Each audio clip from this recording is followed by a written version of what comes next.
السلام علیکم ورحمۃ اللہ وبرکاتہ نحمدہ ونصلی علی رسولہ الکریم اما بعد الحمدللہ دعوت و تبلیغ کی آج ہماری کلاس نمبر 49 ہے، جس کے اندر ٹاپک آپ کے سامنے جو آج سے نیا شروع ہوگا وہ ہے ارکان اسلام، اسلام کے ارکان، جس کا حوالہ میں آپ کو پہلے دے چکا ہوں ارکان اسلام کے تعلق سے۔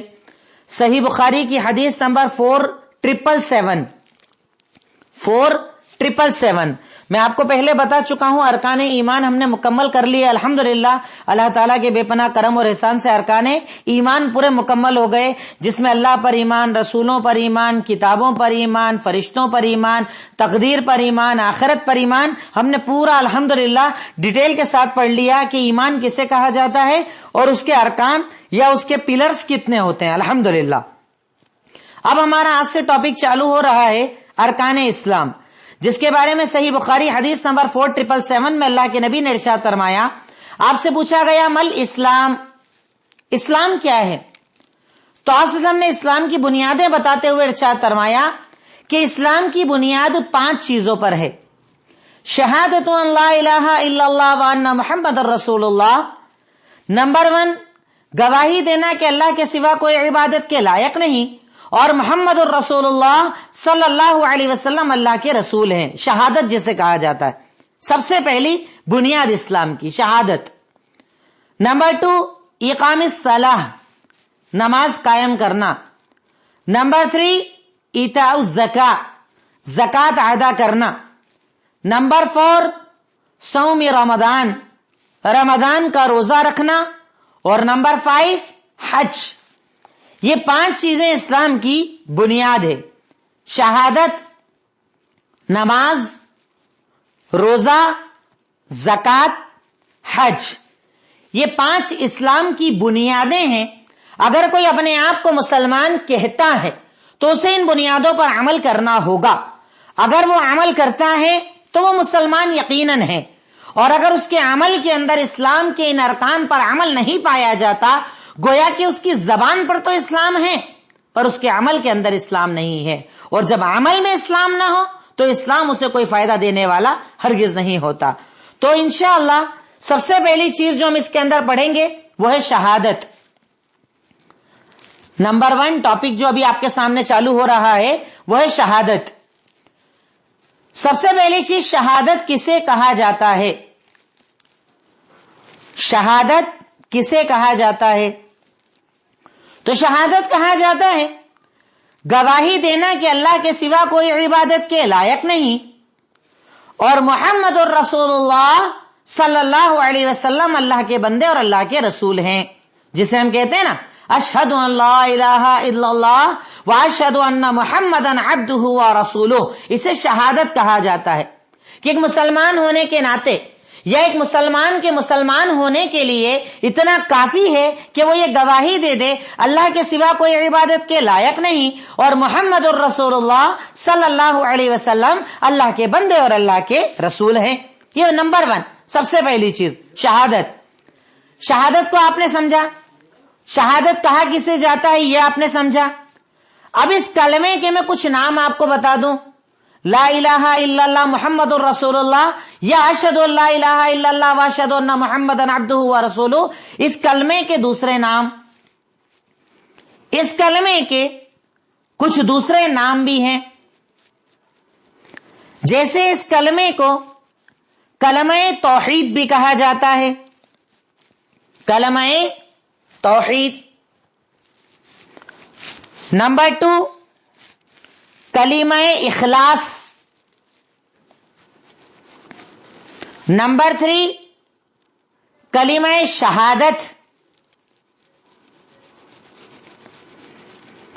یہ 3 مشہور نام اس کلمے کے ہیں، جس کلمے کو پڑھ کر ایک آدمی مسلمان ہوتا ہے۔ جیسے آپ نے دیکھا ہوگا نا، جب کوئی آدمی اسلام میں داخل ہونا چاہتا ہے تو ہم اسے کیا کہتے ہیں کہ اگر آپ کو اسلام میں داخل ہونا ہے سب سے پہلے کیا کرنا ہوگا؟ کلمہ پڑھنا ہوگا۔ تو وہ پڑھتا ہے اشہد ان لا الہ الا اللہ واشہد ان محمدا عبدہ ورسولہ۔ اب یہ کہتے ہی وہ مسلمان ہو جائے گا، اسلام میں داخل ہو گیا، اسلامی احکامات اس پر لاگو ہو گئے۔ مسلمان کے اعتبار سے اس کی جو جو خاصیتیں ہونا چاہیے وہ سب کا وہ مستحق ہو گیا اگر کسی نے کلمہ لا الہ الا اللہ یا اشہد ان لا الہ الا اللہ و اشہد ان محمد الرسول اللہ پڑھ لیا تو وہ اسلام میں داخل ہو گیا. اب اس کلمے کے میں نے آپ کو کچھ نام بتائے. اگلا پوائنٹ لکھیے گا, کلمے کے رکن یا شہادت کے رکن کیا ہیں. رکن جیسے آپ پڑھ رہے ہیں نا اوپر, اسلام کے ارکان کیا ہیں, ایمان کے ارکان کیا ہیں, ویسے اس کلمہ شہادت کے بھی کچھ ارکان ہیں, رکن ہیں یا ارکان ہیں, چاہے جو آپ لکھیں, جس پر کلمہ ڈیپینڈ ہے, جس پر کلمے کی بنیاد ہے. اگر وہ سمجھے تو آپ نے کلمہ پڑھا, ورنہ صرف زبان سے کہہ دینا اگر عمل میں نہ ہو تو کلمہ کوئی فائدہ دینے والا نہیں ہے. تو کلمے کے دو رکن ہیں. نمبر 1 نفی, انکار. نفی, انکار. کیا آپ یہ کہیں لا الہ, اس جملے کا مطلب کیا ہے؟ پہلا رکن کیا ہے؟ نفی یا انکار. مطلب جب کوئی انسان اسلام کے اندر آتا ہے تو سب سے پہلا جو وہ چیز کہے گا وہ یہ کہ لا الہ, کوئی معبود برحق نہیں, کوئی عبادت کے لائق نہیں, سب کا آپ نے انکار کر دیا, کوئی عبادت کے لائق نہیں. سب سے پہلے انکار. پھر اس کا دوسرا رکن ہے اس بات, ثابت کرنا. تو آپ کیا کہتے ہیں لا الہ کے بعد؟ الا اللہ, اللہ کے سوا کوئی عبادت کے لائق نہیں.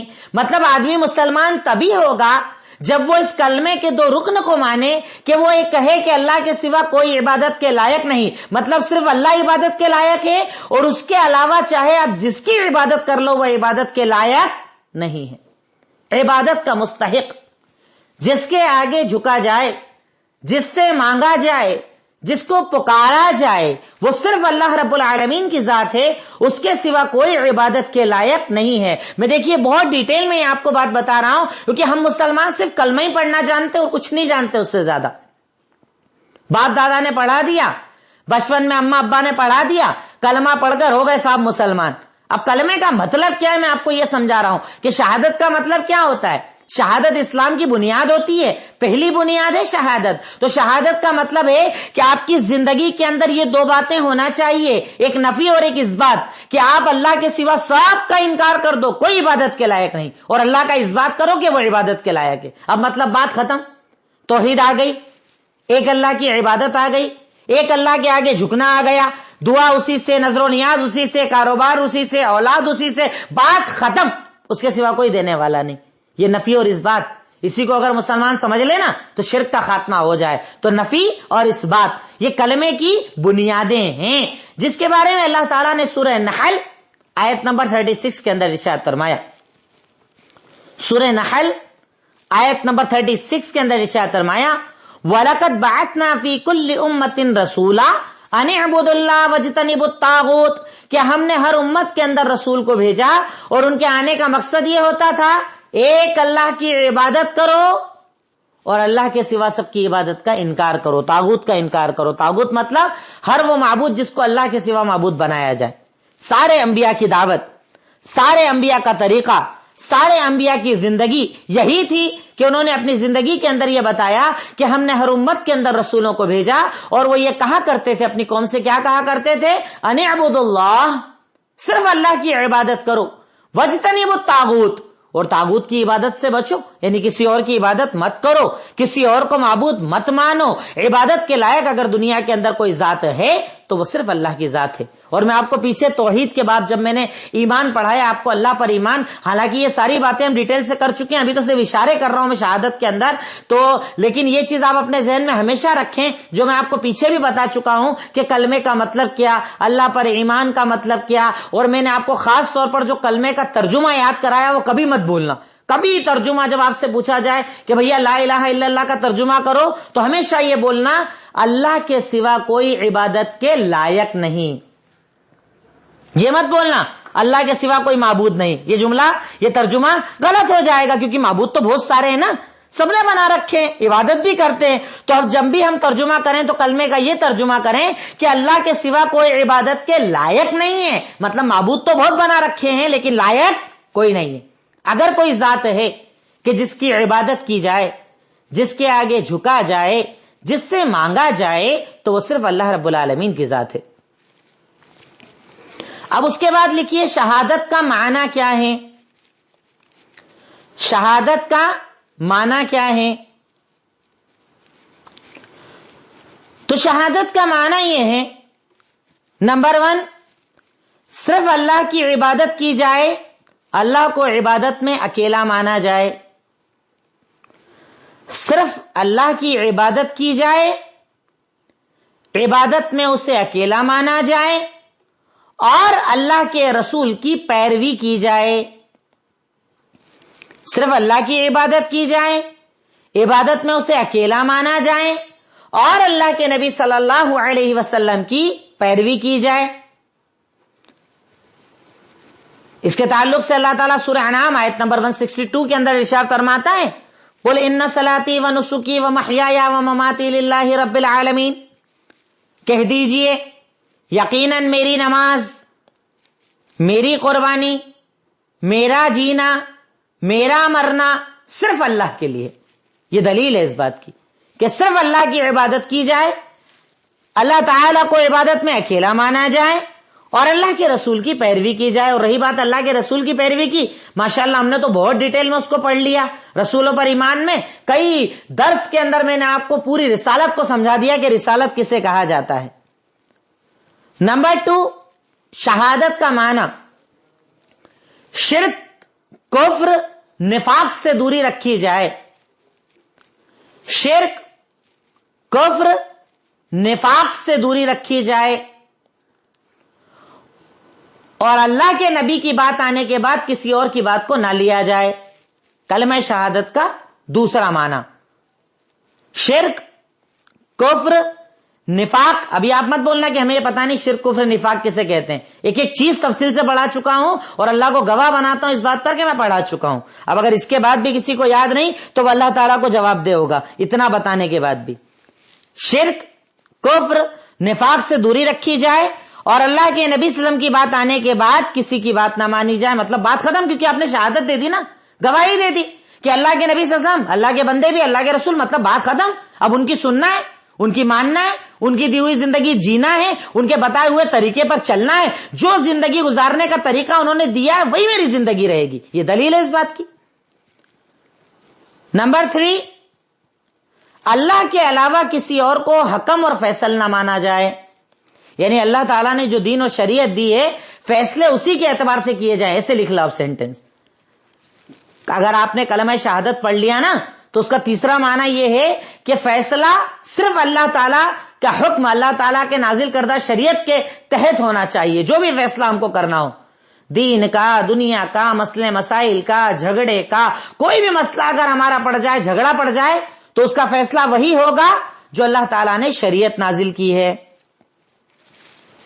ہوتا ہے ہمارے یہاں چھوٹے چھوٹے جھگڑوں پہ ہم لوگ تھانے بھاگتے ہیں، غیروں کے پاس فیصلے کروانے جاتے ہیں، اللہ کے علاوہ غیروں کو اپنا حکم بنانا چاہتے ہیں، اللہ کے علاوہ غیروں سے اپنے مسئلوں کا حل نکالنا چاہتے ہیں، جبکہ حل کرنے والا کون؟ اللہ رب العالمین. آپ کے پاس کوئی بھی مسئلہ پڑ جائے، پراپرٹی کا، گھر کا، جھگڑے کا، طلاق کا، نکاح کا، کوئی بھی مسئلہ آ جائے، آپ کو قرآن و حدیث سے فیصلہ کروانا چاہیے، قرآن و حدیث کی طرف جانا چاہیے، علماء کی طرف رجوع کرنا چاہیے، قاضی کے پاس جانا چاہیے، اور اس کے بعد فیصلہ کرنا چاہیے. اگر آپ نے کہا ہے اشہد ان لا الہ الا اللہ واشہد ان محمد الرسول اللہ. سمجھ رہے ہیں آپ؟ یہ بڑی یعنی ایسی ڈیٹیل ہے کہ لوگ ہمارے یہاں مطلب صرف شہادت کا مطلب تو اتنا سمجھتے ہیں کلمہ پڑھ لو ہو گیا کام، بس بات ختم. کلمہ ایسا ہی نہیں ہے. کلمے کی بہت ساری چیزیں جو آپ کو عمل کرنا پڑے گی. تب کلمہ پڑھا اپنے صحیح طریقے سے، تب کلمے کا مطلب آپ کو سمجھ میں آیا اور کلمے کے مطابق آپ کی زندگی چل رہی ہے، ورنہ صرف کلمہ پڑھ لینا کافی نہیں ہے. نیکسٹ اس کے بعد پوائنٹ، کلمے کی شرطیں کیا ہیں؟ کلمے کی شرطیں کیا ہیں؟ تو کلمے کی شرطیں تفصیل کے ساتھ آپ یہاں پر وہ پوائنٹ ڈال لیجئے گا. درس نمبر 11 میں آپ کو پورا بتا چکا ہوں. دعوت و تبلیغ کا جو ہمارا 11 نمبر درس تھا نا، اس میں کلمے کی شرطوں کو تفصیل کے ساتھ آپ کو پڑھا چکا ہوں. تو آپ چاہیں تو ایک مرتبہ اس کو سن لیجئے گا. صرف یہاں پر میں پوائنٹ لکھوا دیتا ہوں، وہاں پر دلیلوں کے ساتھ میں پورا ثابت کر چکا ہوں. نمبر 1 کلمے کی جو ہے شرطیں آپ لکھ لیجئے. نمبر 1 علم. نمبر 2 یقین. نمبر 3 قبول. نمبر 4 جھکاؤ، انقیاد جس کو عربی میں کہا جاتا ہے. انقیاد لکھ لیجئے، پھر جھکاؤ لکھ لیجئے، انقیاد. نمبر 5 صدق. صدق سچائی. نمبر 6 اخلاص. اخلاص. نمبر 7 محبت. محبت. اور اس میں کچھ لوگوں نے 8ویں شرط کو ایڈ کیا ہے، اللہ کے علاوہ کسی کی عبادت کا انکار. اللہ کے علاوہ دوسروں کی عبادت کا انکار. چاہیں تو ایڈ کر لیں آپ اس کو. اصل یہ 7 شرطیں ہیں جو مشہور ہیں کلمے کی شروع. جب آپ سے کوئی بولے نا کہ بھئی جیسے ہمارے یہاں لوگ کیا سمجھتے ہیں مسلمانوں میں کلمہ پڑھ لو ہو گیا کام، بس ختم. ایسا نہیں ہے، اتنا آسان کام نہیں ہے یہ. کلمہ پڑھ لو ہو گیا کام، کلمہ پڑھ لو مل گئی جنت. کلمے کی شرطوں کو پورا کرنا پڑے گا آپ کو. تو کلمے کی یہ مشہور 7 شرطیں ہیں: العلم والیقین والقبول والانقیاد فدری ما اقول الصدق والاخلاص والمحبہ وفقک اللہ لما یحب. عربی کا ایک شعر ہے، اس میں 7 ایک ساتھ جمع ہیں. آپ یہ 7 کو ایک بار میں پھر ریپیٹ کر دوں: علم، یقین، قبول، جھکاؤ یا انقیاد، صدق، اخلاص، محبت. اور ڈیٹیل کے ساتھ اس درس میں چاہیں تو آپ سن لیں، درس نمبر 11 دعوت و تبلیغ والا، اس میں نے اس کو بیان کیا ہے. اس کے بعد آخری پوائنٹ لکھ لیجئے، کلمے کے اندر اللہ کے نبی کے مقام اور مرتبے کو جاننا. کلمے کا مطلب یا کلمے کے اندر آپ ایک کوئی لاسٹ پوائنٹ بنا لیجئے، اللہ کے نبی کا مقام اور مرتبہ جاننا. بھئی کلمے کے اندر 2 حصے ہیں کلمے کے، ایک اللہ تعالیٰ کا معاملہ اور ایک اللہ کے نبی کا معاملہ. ایک کے اندر توحید ہے، ایک کے اندر اتباع سنت ہے. تو دونوں شرطوں کو آپ کو پورا کرنا پڑے گا، تب آپ نے کلمے کو سمجھا. اور وہ آخری پوائنٹ کیا ہے؟ اللہ کے نبی کے مقام کو، مرتبے کو جاننا. وہ ساری چیزیں جو میں نے اللہ کے نبی صلی اللہ علیہ وسلم کے تعلق سے آپ کو بتائی، ان کی محبت کا تذکرہ میں نے کیا، ان کی اتباع کا تذکرہ کیا، شفاعت کا بیان میں نے کیا، اللہ کے نبی کی بات کیسے ماننا چاہیے، تفصیل کے ساتھ دعوت و تبلیغ کے ہمارے جو دروس تھے اللہ کے رسول پر ایمان والے، اس میں نے آپ کو یہ باتیں بتا دی. کیونکہ کلمہ توحید کا معاملہ یہ ہے، شہادت کا معاملہ یہ ہے کہ اس کا تعلق 2 چیزوں سے جڑا ہے، ایک تو توحید، دوسرا اتباع سنت. اور وہ دونوں چیزیں ہم ڈیٹیل کے ساتھ الحمدللہ پڑھ چکے ہیں. اس لیے اس پوائنٹ کو میں یہیں پر فنش کر کے نیکسٹ پوائنٹ اسٹارٹ کرتا ہوں. ایمان کا اگلا رکن نماز. ایمان کا اگلا رکن اسلام کا اگلا رکن نماز. نماز یقیناً ایک بڑا اہم عمل، بڑی اہم چیز، مومن کی زندگی، مومن کی کامیابی کا ذریعہ. اور یقیناً اس کی تفاصیل، اس کی فضیلتیں میں آگے بیان کروں گا. لیکن جیسا کہ میں نے آپ کو بتایا تھا کہ ہمارا مقصد باقاعدہ ایک طریقے سے آپ کا عالم عالمہ کورس کے اعتبار سے ہم چل رہے ہیں، تو اس میں آپ کو ڈیٹیل بھی بتاؤں گا تاکہ آپ کو دوسرے مسائل بھی یہاں پر پتا چلنا چاہیے. اور میں نے آپ کو کہا تھا کہ ایمان کا تعلق پورا دل سے تھا، اور یہ والے جو اسلام ہے نا، ان کا تعلق عمل سے ہے، زیادہ تر کا تعلق عمل سے ہے جو بدن سے کیا جاتا ہے. اس لیے انشاءاللہ کچھ ڈیٹیل کے ساتھ میں باتیں آپ کو سمجھاؤں گا. تو نماز کے پوائنٹ کے اندر ہمارا سب سے پہلا پوائنٹ ہے طہارت. طہارت. طہارت کسے کہا جاتا ہے؟ تو طہارت کہا جاتا ہے جسم اور کپڑے سے گندگی کو ختم کر کے پاکی حاصل کرنا. ایک عام لفظوں میں بتا رہا ہوں، میں یہ نہیں کہہ رہا ہوں ڈکشنری اور اصطلاحی معنی میں، کہ عام مفہوم صرف سمجھ میں آنا چاہیے. آپ جب یہ ورڈ سنتے ہیں نا، طہارت طہارت طہارت، مطلب کیا ہے اس کا؟ طہارت حالانکہ 2 قسم کی ہوتی ہے، ایک دل کی طہارت اور ایک جسم کی طہارت. پر نماز کی جب بات آتی ہے تو ہم طہارت جسم کی بات کر رہے ہیں، اس لیے اس اعتبار سے میں آپ کو طہارت کا ترجمہ بتا رہا ہوں. تو طہارت کی جب ہم بات کریں گے تو طہارت کا مطلب کیا ہوا؟ طہارت کا مطلب ہے جسم اور کپڑوں سے گندگی کو پاک ختم کر کے پاکی حاصل کرنا، جو ہر مسلمان پر فرض ہے. پورا سینٹنس کر لیجئے، جو ہر مسلمان پر فرض ہے. اس کی کچھ دلیلیں آپ لکھ لیجئے. دلیل نمبر 1 سورہ مدثر آیت نمبر 4، وَثِيَابَكَ فَطَهِّرْ، سورہ مدثر آیت نمبر 4 اللہ تعالیٰ کا فرمان، اور اپنے کپڑوں کو تو پاک کر، وَثِيَابَكَ فَطَهِّرْ، اپنے کپڑوں کو پاک کر، جیسا میں نے آپ کو اوپر تعریف میں بتایا کپڑے اور جسم دونوں پاک ہونا چاہیے، تو اور تو اپنے کپڑوں کو پاک کر، صاف کر۔ دوسری دلیل سورہ مائدہ آیت نمبر 6، وَإِن كُنتُمْ جُنُبًا فَطَّهَّرُوا، اور اگر تم جنابت اور ناپاکی کی حالت میں ہو تو طہارت حاصل کرو، پاکی حاصل کرو۔ یعنی یہ اوپر کپڑے کی دلیل اور نیچے جسم کی دلیل آ گئی۔ اور اگر تم جنابت کی حالت میں ہو تو کیا کرو؟ پاکی حاصل کرو۔ اللہ رب العالمین نے ان دو چیزوں کے اندر جسم بھی بتا دیا اور کپڑے بھی بتا دیے، وَإِن كُنتُمْ جُنُبًا فَطَّهَّرُوا، اگر تم لوگ ناپاکی کی حالت میں ہو تو طہارت حاصل کرو۔ اور ایک تیسری دلیل اور لکھ لیجئے، صحیح مسلم حدیث نمبر 224،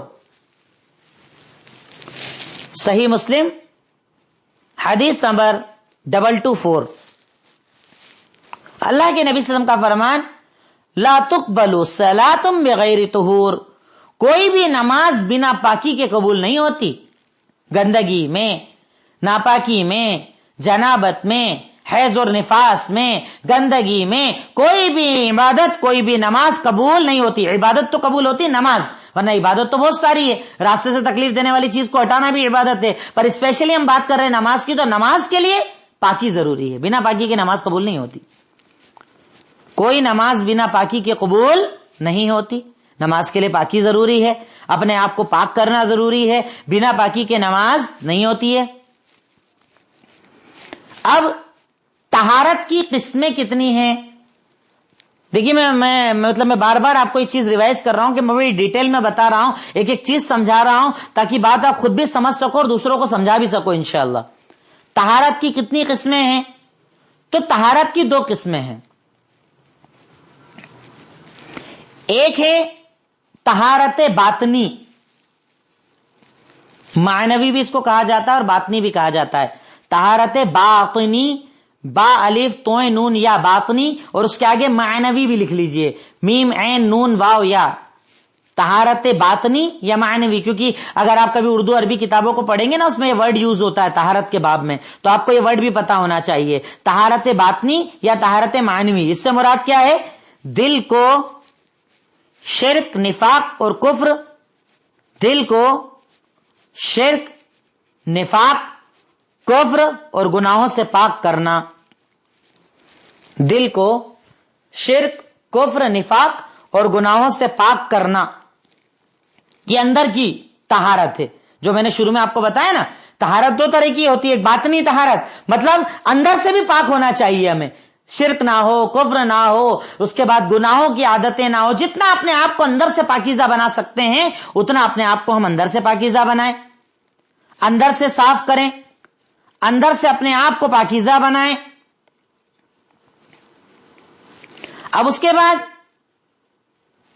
ایک ہوتی ہے طہارت ظاہری، اور اس کو حسی بھی کہا جاتا ہے، طہارت ظاہری اور حسی بھی کہا جاتا ہے اس کو، کیونکہ ایک تو باطن، بھئی اندر کی طہارت تو کوئی دیکھ ہی نہیں سکتا نا آپ کی، بھئی آپ کے دل میں کیا ہے، شرک ہے، کفر ہے، نفاق ہے، گناہ ہے، کوئی نہیں دیکھ سکتا اس کو، صرف اللہ جانتا ہے، تو اس کو بھی صاف کرنا۔ اور ایک ہوتی ہے طہارت ظاہری، حسی، یعنی وہ گندگی جو آپ کو نظر آئے۔ اب اس سے مطلب کیا ہوا؟ اس کا مطلب ہے جسم، کپڑے کو ہر گندگی سے پاک کرنا، وضو، غسل یا تیمم کے ذریعے۔ ظاہری سے مطلب جسم، کپڑے کو ہر گندگی سے پاک کرنا، اور پاک کرنے کے ذریعے کیا کیا ہوتے ہیں؟ غسل سے، وضو سے یا تیمم سے، یہ 3 طریقے ہوتے ہیں پاکی حاصل کرنے کے، یا تو غسل کر لیجئے، یا تو وضو کر لیجئے، یا تو تیمم کر لیجئے۔ تو شریعت مطہرہ نے ہمیں پاکیزگی کے جو ذریعے بتائے ہیں پاکیزگی، یعنی ہم حصی پاکیزگی کی اگر بات کریں، ظاہری پاکیزگی کی اگر بات کریں تو ظاہری پاکیزگی سے مراد کیا ہے کہ جسم بھی صاف ہو، کپڑے بھی صاف ہوں، کوئی گندگی نہ لگی ہو. تو کس ذریعے سے ہو سکتی ہے؟ وہ غسل سے بھی ہو سکتی ہے، وضو سے بھی ہو سکتی ہے، تیمم سے بھی ہو سکتی ہے، اور آگے اس کی ڈیٹیل میں انشاءاللہ آپ کو بتاؤں گا. اور یہ بڑے یعنی قیمتی ٹاپک اب آپ کے سامنے چل رہے ہیں، جو سب عمل والے ٹاپک ہے، اس لیے ضرور دھیان دیجیے گا اور کلاسز برابر اٹینڈ کیجیے گا انشاءاللہ. تو طہارت کی دو قسمیں ہوئی، ایک طہارت باطنی، اندر سے جس کا تعلق ہے، جس کو اللہ کے سوا کوئی نہیں جانتا، اور ایک طہارت ظاہری حصی، جس کو ہم خود دیکھ سکتے ہیں، ہمارے آس پاس والے بھی دیکھ سکتے ہیں، ارے کپڑے میں تو گندگی لگ رہی ہے، بدن میں تو گندگی لگ رہی ہے، ہم اسے پاک کرتے ہیں، صاف کرتے ہیں اور نماز کے لیے حاضر ہوتے ہیں. اگلا پوائنٹ ہے طہارت کن چیزوں سے ہوتی ہے؟ طہارت کن چیزوں سے ہوتی ہے؟ تو طہارت کن چیزوں سے ہوتی ہے کا جواب لکھیے. نمبر 1 پانی. صرف پانی لکھ لیجئے، نیچے میں ڈیٹیل لکھوا دیتا ہوں. پانی، وہ صاف پانی جس میں کوئی ایسی گندگی نہ ملی ہو، وہ صاف پانی جس میں کوئی ایسی گندگی نہ ملی ہو جس سے اس کا رنگ، بو یا مزہ بدل جائے. 3 چیزیں ہوتی ہیں، رنگ چینج ہو جائے گندگی سے، یا بو چینج ہو جائے یعنی بدبو آنے لگ جائے، یا مزہ چینج ہو جائے کہ پانی کلی کرو تو مزہ الگ آئے اس کا. وہ صاف پانی جس میں کوئی ایسی گندگی نہ ملی ہو جس سے اس کا رنگ، بو یا مزہ بدل جائے، وہ طہارت کا ذریعہ ہے. ہر وہ پانی، وہ صاف پانی جس میں کوئی ایسی گندگی نہ ملی ہو جس سے اس کا رنگ، بو، مزہ بدل جائے، وہ طہارت کا ذریعہ ہے. اس کی دلیل بھی لکھ لیجئے. سورہ فرقان آیت نمبر 41، اللہ تعالیٰ کا فرمان، وَأَنزَلْنَا مِنَ السَّمَاءِ مَاءً طَهُورًا، ہم نے آسمان سے بالکل پاکیزہ پاک پانی کو نازل کیا ہے. طہور ہے مطلب خود تو پاک ہے اور آپ کو پاک بھی کر سکتا ہے، مطلب آپ اگر یوز کرو تو آپ بھی پاک ہو جاؤ گے. تو یہ پانی طہور ہے، پاک کرنے والا ہے. ہم نے آسمان سے ایسا پانی برسایا جو پاک کرنے والا ہے، طہور ہے، پاکیزگی دینے والا ہے. تو شریعت مطہرہ نے ہمیں پاکیزگی کے جو ذریعے عطا کیے ہیں، طہارت کے جو ذریعے عطا کیے ہیں، اس میں پہلا ذریعہ ہے پانی. اب پانی اب آپ کو اس کا اپوزٹ بھی سمجھ میں آ جانا چاہیے کہ اگر صاف پانی کے اندر کوئی ایسی گندگی مل جائے جس سے مزہ بدل جائے، کلر بدل جائے یا بدبو آ جائے، تو پھر آپ اس سے وضو غسل نہیں کر سکتے. پانی صاف تب تک رہتا ہے جب تک کہ ان 3 میں سے کوئی چیز نہ بدل جائے. اگر ایک بھی بدلا پانی ناپاک ہو گیا. لیکن اگر کوئی پاک چیز مل جائے اس سے کوئی فرق نہیں پڑتا. کلر گر گیا، کوئی ایسی چیز گر گئی جس کی عطر گر گیا، اسمیل چینج ہو گئی، کوئی ایسی چیز گر گئی کھٹی جس سے مزہ چینج ہو گیا، لیکن اگر چیز پاک ہے اس سے فرق نہیں پڑے گا. پر ناپاک چیز اگر گر جائے اور اس ناپاک چیز کی وجہ سے ان تینوں میں سے کوئی ایک کوالٹی چینج ہو جائے، یا تو کلر بدل جائے، یا تو مزہ بدل جائے، یا بدبو آ جائے، تو وہ پانی ناپاک ہے، اس سے آپ طہارت حاصل نہیں کر سکتے. میں سمجھتا ہوں بات کلیئر ہو گئی ہوگی انشاءاللہ. نمبر 2 مٹی. مٹی، اس کی بھی ڈیٹیل آپ لکھیے گا. اگر پانی موجود نہ ہو یا آپ اسے یوز نہ کر سکتے ہو، مطلب بیماری، آزاری، کوئی تکلیف ہو، یا تو پانی موجود نہ ہو یا آپ پانی کو استعمال نہیں کر سکتے ہو، تو اس صورت کے اندر مٹی، دھول، کنکری سے تیمم یا طہارت حاصل کی جا سکتی ہے. یہ شرط ضرور لکھیے گا آپ، ہے نا، کہ یا تو پانی موجود نہ ہو اور موجود ہو آپ استعمال نہ کر سکتے ہو، تو اس صورت کے اندر مٹی، دھول، کنکریاں باریک جو ہوتی ہیں ان سے طہارت حاصل کرنا، یہ دوسری طہارت کی قسم ہے. یعنی کن کن چیزوں سے آپ طہارت حاصل کر سکتے ہیں.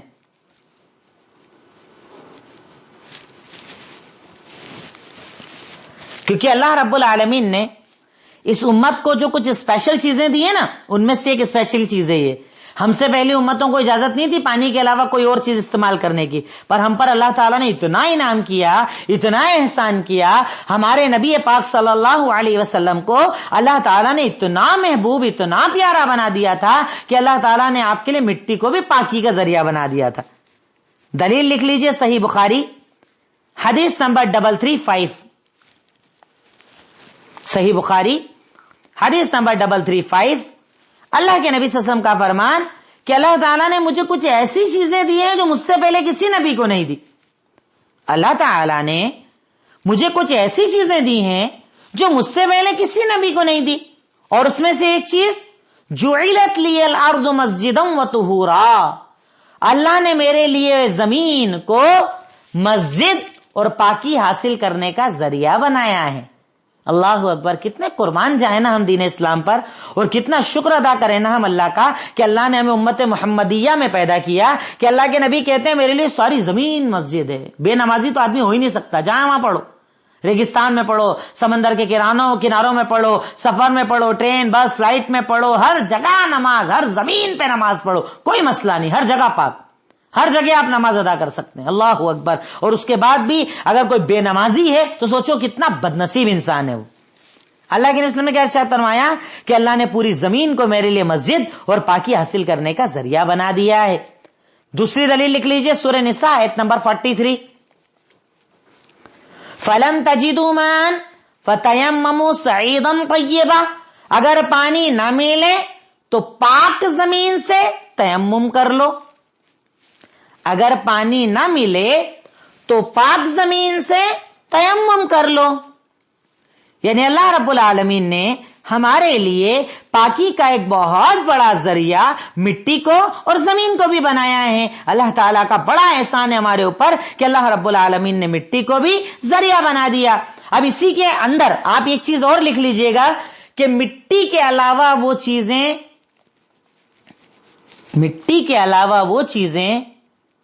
جو کسی چیز کو ایبزارب کر سکتی ہے، کھینچ سکتی ہے، اسے بھی طہارت کے لیے استعمال کیا جا سکتا ہے۔ مٹی کے علاوہ وہ چیزیں جو گندگی کو کھینچ سکتی ہے، اسے بھی طہارت کے لیے استعمال کیا جا سکتا ہے، پاکی کے لیے حاصل کیا جا سکتا ہے۔ جیسے آپ پانی کے ذریعے اپنی گندگی کو دھوتے ہیں، پیشاب پاخانے کو دھوتے ہیں، کبھی اگر پریشانی پڑ جائے، پانی نہ ملے، تو آپ ان ذریعوں سے بھی جیسے اینٹ کے ٹکڑے طہارت حاصل کرنے کے لیے استعمال کیے جا سکتے ہیں۔ آج کل جدید دور میں ٹیشو پیپر کا استعمال ہوتا ہے، اس سے بھی اگر گندگی صاف ہو جائے کوئی حرج نہیں، آپ اس کے ذریعے بھی پاکی حاصل کر سکتے ہیں۔ تو شریعت نے اس کو بھی پاکی کا ذریعہ بنایا ہے، کیونکہ کئی لوگ اس سلسلے کے اندر بھی کنفیوز ہوتے ہیں، جگہ نہیں ملتی، بھائی ٹیشو پیپر اگر آپ کے پاس ہے اس سے بھی آپ طہارت حاصل کر سکتے ہیں، اور کئی جگہ تو آج کل وہی طہارت کا ذریعہ ملتا ہے، کئی ایسی جگہ پریشانی آ جاتی ہے۔ تو بہرکیف شریعت مطہرہ نے پاکی حاصل کرنے کا ذریعہ دو چیزوں کو بنایا ہے، ایک پانی، دوسرا مٹی۔ اب مٹی کے اندر مٹی، دھول، باریک کنکریاں، یہ ساری چیز جو زمین سے تعلق رکھتی ہے ان سب پر تیمم کیا جا سکتا ہے، کیونکہ اللہ تعالیٰ نے لفظ زمین استعمال کیا ہے، ارض سے مٹی نہیں ہوتی ہے، اس کے اندر پتھر بھی ہوتے ہیں، کنکری بھی ہوتی ہے، یہ سب چیزیں زمین سے تعلق رکھتی ہے، اس سے تیمم کیا جا سکتا ہے۔ اب اس کے بعد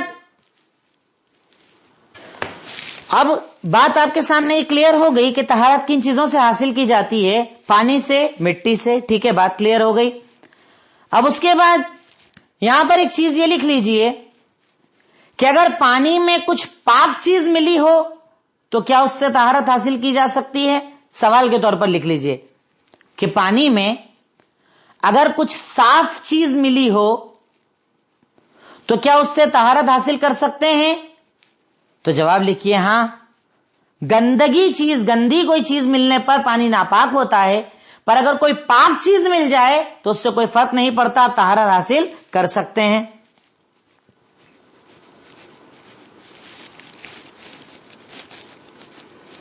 اگر پانی میں کوئی پاک چیز، بھائی جیسے سوال پیدا ہوتا ہے نا کہ ابھی آپ نے کہا کہ تین جو وصف ہیں وہ تبدیل نہیں ہونا چاہیے، یا تو بدبو، یا تو رنگ، یا تو مزہ۔ اب اگر کوئی پاک چیز گر جائے تو پاک چیز سے کوئی فرق نہیں پڑتا، پاک چیز اگر گری ہے تو آپ اس سے وضو کر سکتے ہیں، غسل کر سکتے ہیں، کوئی مسئلے والی بات نہیں ہے۔ اسی طریقے سے دوسری چیز، بہتا پانی پاک ہوتا ہے. بہتا ہوا پانی پاک ہوتا ہے. جیسے پانی کہیں بہ رہا ہے ندی کے اندر، اب مثال کے طور پر کوئی گندگی ہی پڑی ہو، کسی نے مطلب کوئی گندگی کر دی ہو، جانور نے کر دی ہو، انسان کی طرف سے کر دی گئی ہو، لیکن اگر پانی بہتا ہوا ہے تو بہتا پانی پاک ہوتا ہے. بہتا پانی پاک ہوتا ہے، وہ ناپاک نہیں ہوتا ہے. لم ینجس شیء، اس کو کوئی چیز ناپاک نہیں کرتی ہے. بہتا ہوا پانی جو ہوتا ہے وہ ہمیشہ پاک ہوتا ہے. آپ اس سے غسل کریں، وضو کریں، کوئی مسئلے والی بات نہیں ہے. وہ جو میں نے احکامات آپ کو بتائے نا، وہ ٹھہرے ہوئے پانی کے ہیں. ٹھہرے ہوئے پانی میں 3 چیز کا مسئلہ ہے تو ناپاکی والا مسئلہ، باقی بہتا پانی تو پاک ہی ہوتا ہے، اس میں تو کوئی مسئلہ ہی نہیں ہوتا ہے. بہتا پانی کہیں پر بھی ہو، ندیوں کا ہو، کسی بھی جگہ پانی بہ رہا ہے، آپ اس کو استعمال کر سکتے ہیں، اس میں کوئی حرج والی بات نہیں ہوتی ہے. اس کے بعد جب یہ چیز آپ کے سامنے کلیئر ہو گئی، نجاست کے احکامات آپ نے سمجھ لیے، تو ایک آخری چیز یاد رکھیں کہ شریعت نے ہڈی اور جانوروں کی جو گندگی ہوتی ہے، جیسے گوبر وغیرہ سوکھا ہوتا ہے، ان چیزوں سے پاکی حاصل کرنے سے منع کیا ہے. یہ بڑی اہم چیز ہے، اس کو لکھ لیجئے گا. ہڈی اور جانوروں کی جو لید ہوتی ہے، گندگی ہوتی ہے، اس سے پاکی حاصل کرنا جائز نہیں ہے. جیسے کئی بار ہوتا ہے کہ اب گوبر کے جو ٹکڑے ہوتے ہیں سوکھے ہوئے ہوتے ہیں، جس کو ہمارے یہاں کنڈے کا ورڈ بولا جاتا ہے، وہ اتنا سوکھا ہوتا ہے کہ اس سے بھی آدمی پاکی حاصل کرنے کا سوچ سکتا ہے. پر اللہ کے نبی صلی اللہ علیہ وسلم سے جب صحابہ کرام نے سوال کیا تو آپ نے کہا کہ یہ جنوں کا اس میں کھانا ہوتا ہے، اس لیے اس کو ہم جو ہے اپنی نجاست اور گندگی صاف کرنے کے لیے استعمال نہیں کرنا چاہیے. تو شریعت نے ہڈی اور جانوروں کی گندگی سے پاکی حاصل کرنے سے منع کیا. اور اس میں ایک احتیاط یہ بھی کرنا چاہیے کہ اگر کسی جگہ پر ہڈیاں پڑی ہو، کسی جگہ پر جانور کی گندگی پڑی ہو، تو وہاں پر انسان کو پیشاب پاخانہ کرنے سے بھی بچنا چاہیے، کیونکہ وہ جانور، وہ جنات کا یا جو ہوتے ہیں ان کا کھانا یا ان کے استعمال کی چیز ہوتی ہے. اب آپ اس میں گندگی کرو گے تو ہو سکتا ہے آپ کو کوئی مسئلہ پڑ جائے یا وہ آپ کو پریشان کریں. تو ان چیزوں سے ایک مومن مسلمان کو بچنا چاہیے. یہ بنیادی مسائل ہیں جن کا تعلق ابتدائی طہارت کے مسائل جو میں نے آپ کو بتائے اس سے تھا. اب انشاءاللہ کل آپ کے سامنے آئے گا وضو کی فضیلت کیا ہے، وضو کے فرائض کیا ہیں، سنن کیا ہے، مکروہات کیا ہیں، وضو کا پورا طریقہ کیا ہے، اور وضو کن چیزوں سے ٹوٹتا ہے. اس کے بعد غسل آئے گا، غسل کے فرائض واجبات کیا ہے، غسل کا طریقہ کیا ہے، کن چیزوں سے غسل ٹوٹتا ہے، کن چیزوں سے وضو ٹوٹتا ہے. انشاءاللہ یہ ڈیٹیل کچھ آپ کے سامنے اگلے درس کے اندر اللہ تعالی نے چاہا تو انشاءاللہ آئیں گی. اور میں پھر کہہ رہا ہوں کہ اس کا پورا تعلق عمل سے ہے، اس لیے ضرور کلاس اٹینڈ کیجئے تاکہ کوئی کنفیوژن ہو تو آپ پوچھ بھی سکیں اور جان بھی سکیں. اخیر میں اللہ تعالیٰ سے دعا ہے، اے الہی مولا رب العالمین، تو ہمیں کہنے سننے سے زیادہ عمل کرنے کی توفیق عطا فرما. وآخر دعوانا ان الحمدللہ رب العالمین. السلام علیکم ورحمۃ اللہ وبرکاتہ.